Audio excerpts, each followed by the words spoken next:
وظیفہ میری زندگی کا حاصل، تیرے نام کی بدولت میرا کام چل رہا ہے۔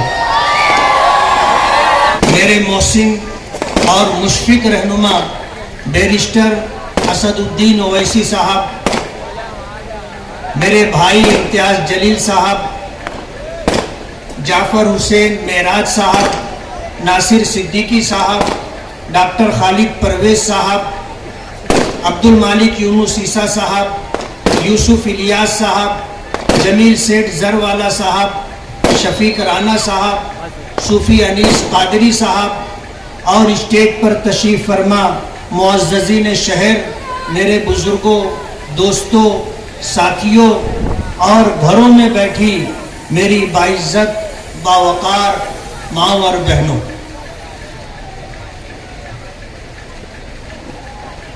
اپنی بات شروع کرنے سے پہلے میں اپنے رب کا شکریہ دل کی عطا گہرائیوں سے کرنا چاہتا ہوں۔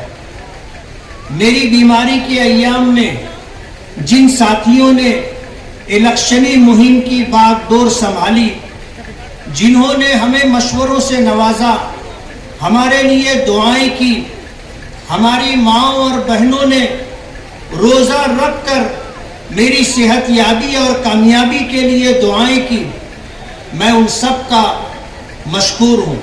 جنہوں نے میرے سر پر،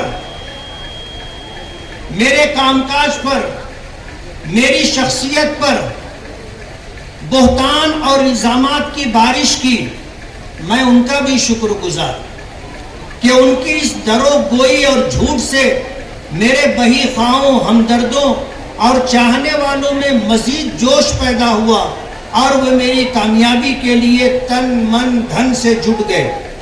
میری ذات پر کیچڑ اچھالنے ہمارے قائد نقیب ملت اسد الدین اویسی صاحب اور اتحاد المسلمین پر فقرے کسے گئے، اور ہم نے، ہمارے بہی خواہوں نے جس صبر کا مظاہرہ کیا، اللہ تعالیٰ نے اس کا پھل بھی ہمیں کامیابی کی صورت میں عطا کیا، اور معزز ووٹرز کی لاج رکھ لی۔ وہ ذات باری جس سے بلند اور بالا تر ہے، اس کی عظمت کا کوئی بدل نہیں ہے۔ تدبیروں اور انسانی سوچ پر اس کا فیصلہ غالب آ جاتا ہے۔ وہ جھوٹ، درو گوئی، دھوکہ دہی کرنے والوں، الزام اور بہتان لگانے والوں اور اس ذات باری کو بھول کر غرور اور تکبر کی بات کرنے والوں کو پل بھر میں خاک میں ملا دیتا ہے، اور اس کا فیصلہ ہی آخری فیصلہ ہوتا ہے۔ یہی ہمارا ایمان اور یہی ہمارا عقیدہ ہے۔ ظالم حکمرانوں اور ظالم شخصیات، نافرمان اور مغرور قوموں کا حشر ہمارے سامنے ہے۔ ملک کی موجودہ سرکار اور عدلیہ کے طرز عمل پر ملک بھر میں تشویش کا ماحول ہے۔ ایسے میں آپ نے مجھے کامیاب کر کے ایوان بالا میں مسلم مسائل پر ببانگ دہن آواز اٹھانے والے نقیب ملت اسد الدین اویسی صاحب کو حوصلہ دیا ہے۔ ان کے رفقا نے شہر مالیگاؤں آ کر میرے لیے ووٹ طلب کی، اور ساتھ ہی مقامی ذمہ داران نے سر دھڑ کی بازی لگائی۔ میں ان کا شکریہ کیسے ادا کروں، الفاظ نہیں ہے۔ میں سب کا نام نہیں لے پایا، کیونکہ اگر کوئی نام چھوٹ گیا ہے تو مجھے افسوس ہوگا، اور جن کا نام چھوٹ گیا انہیں بھی دکھ ہوگا۔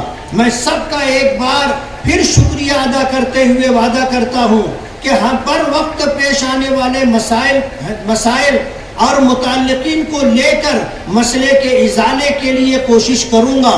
ہمارے قائد مرکز میں وقف ترمیمی ایکٹ ہو اور مساجد کے حساس مسئلے ہوں، آواز اٹھا رہے ہیں، انہیں ہم طاقت پہنچائیں گے، اور شہر کے مرکز سے جڑے مسائل پر بھی ہم انہیں آگاہ کرتے رہیں گے انشاءاللہ۔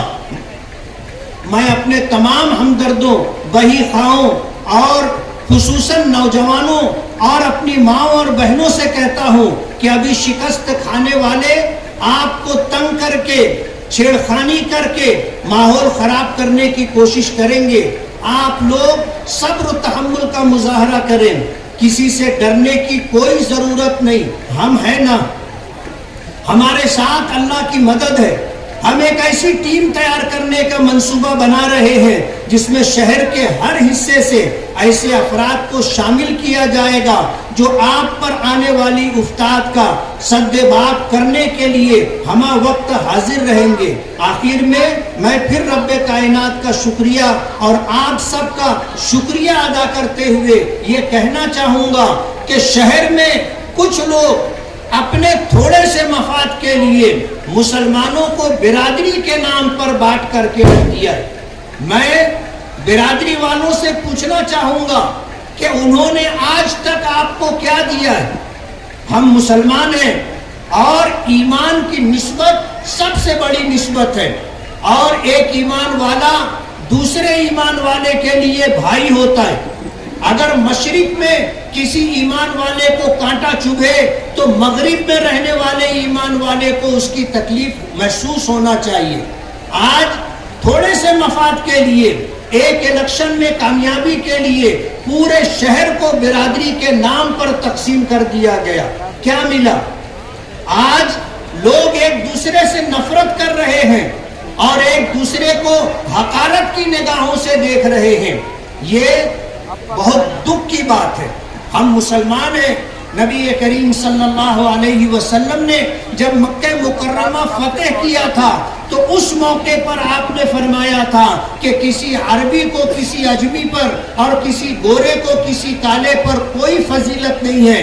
اگر اللہ کے نزدیک کسی کا مقام ہے تو وہ تقوی کی بنیاد پر ہے. جو جتنا زیادہ اللہ سے ڈر کر کے زندگی گزارے گا وہ اتنا زیادہ اللہ کے نزدیک پسندیدہ ہوگا. فتح مکہ کا موقع تھا. نبی کریم صلی اللہ علیہ وسلم نے اعلان فرمایا تھا کہ جتنا زمانے جاہلیت کا سود ہے میں اسے اپنے پیروں تلے رونتا ہوں، اور میرے چچا حضرت عباس کا جن لوگوں پر سود ہے قرضہ میں سود معاف کرتا ہوں.